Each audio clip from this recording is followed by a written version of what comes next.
everybody, how are you doing? It's me again. Today I'm going to make a marinated lam yu pork for deep fry. So now the first step is we are going to marinate our pork. So let's have a look. Let me just turn the camera a little bit.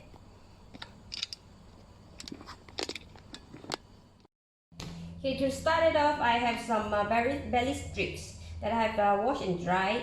Dried meaning no residual liquid. And then this top of ginger, garlic and shallots.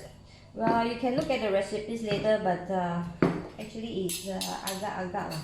I will update in the recipe. So this is the pounded ginger, garlic. These are the aromatics that we need. I actually need only the juice. Okay. So what I'm going to do, I'm going to squeeze the juice out. You can see. Now you know the reason why we need to have dried pork belly, because it's going to get quite wet. So another alternative is you can just use garlic powder, ginger powder and onion powder. But I always feel that this pork here has the most potent flavor of all. Okay, I'm done.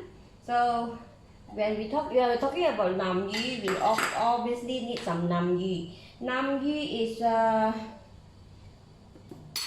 red fermented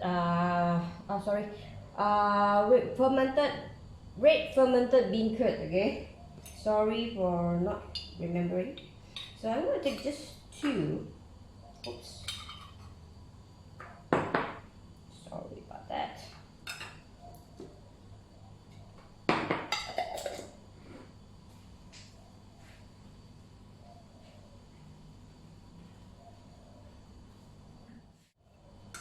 Now I'm only going to take 2 fermented beancurd and of course some of the juice, or I think about 1 teaspoon will do. Very important for you is to mash it up, so that it's not lumpy when you add in.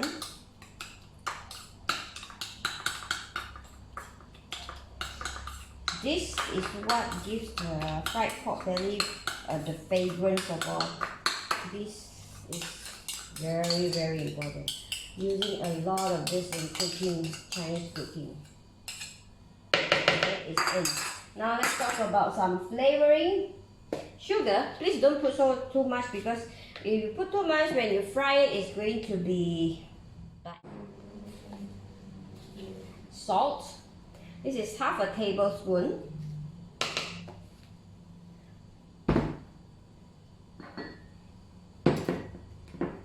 And this is the most important. This is a half tablespoon measuring spoon. So I'm going to put about 1 tablespoon. Okay, please take note that there are many types of Shaoxing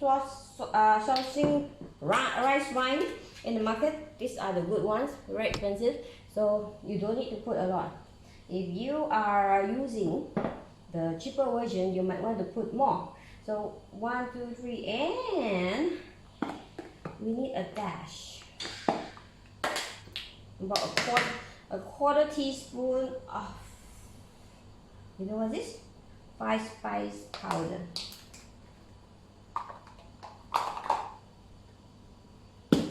Cornstarch.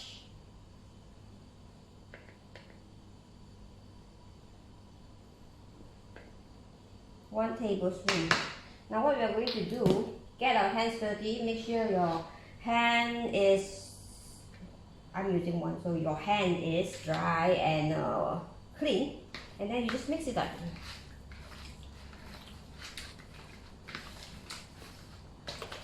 You will need to mix it thoroughly, and then you marinate this.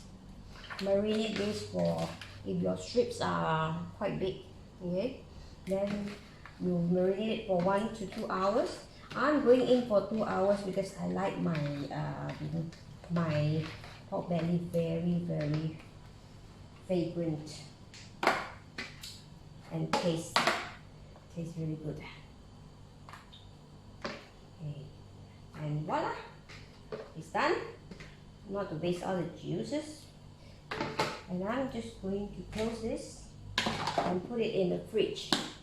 Later I will show you the time when I'm going to fry this. So these are the pork that I have marinated. Actually, I marinated it overnight, so I'm going to fry it. Before frying, I have to coat it with flour. This is the flour that I'm using, normal flour. It's 1 part of rice flour to 1 part of cornstarch. Well, depending on what is available, you can use tapioca starch and you can use potato starch. It doesn't matter, okay? So how are we going to coat it? We're going to take 1 strip like this, and we're just going to coat it well.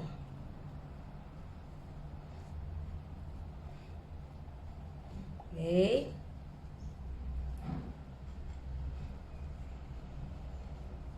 So after coating it all, you're going to leave it aside, okay? Leave it aside for 10 minutes. 10 minutes is very crucial. It will ensure that your flour sticks to your pork, and when it fries, it doesn't come out and become all, how you call, grainy, dirty your oil basically, okay? And when it cooks, it is actually more crispy for your pork. Okay, here we are, 2. Maybe we're going to do another 2. Okay.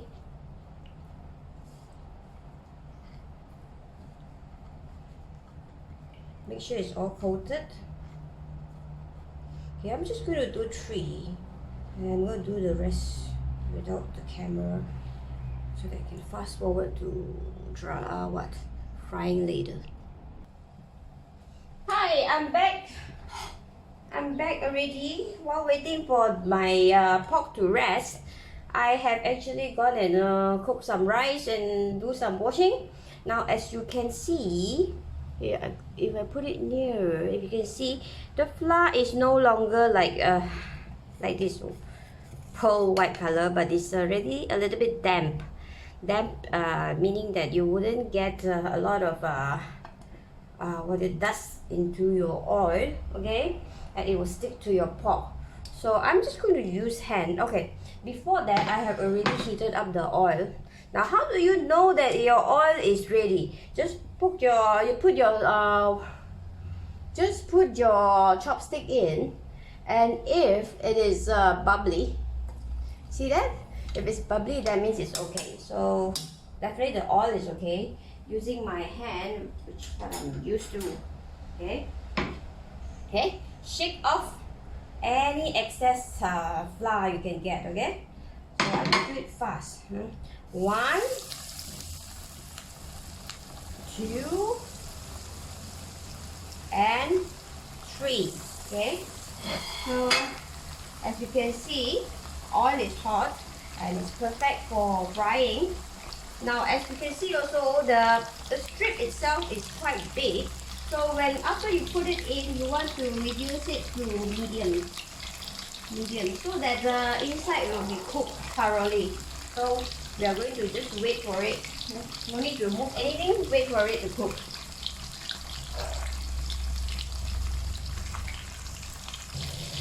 Okay, after a couple of minutes, you can flip your pork. Well, if you have a lot of oil that is fully immersed, all you have to do is just stir it a little. Okay, flip your pork to the other side and let it cook again for a couple of minutes, maybe 3 minutes. Okay, the pork has been cooked already. Here's the trick. I'm going to remove all this.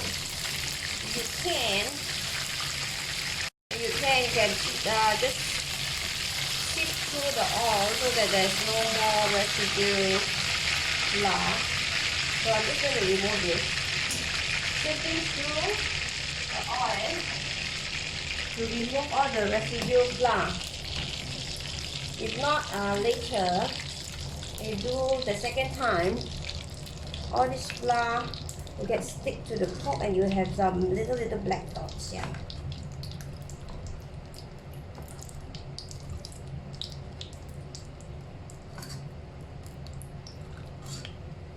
Meanwhile, the fire is still on, the heat is still on. because I want the oil to become hot, very smoky hot, before I put my pork back into this oil. Okay, see all these residual flour. Okay, this oil has become rather hot because you can see a little bit of smoke coming out, and then you quickly put your pork back into it.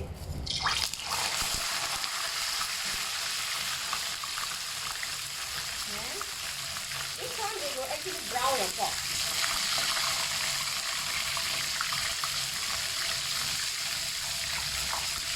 And give some color and definitely more crisp to it. Okay, just for a moment and see for about 1 minute, and you can actually remove already. So I'm switch on and I'm removing this pork.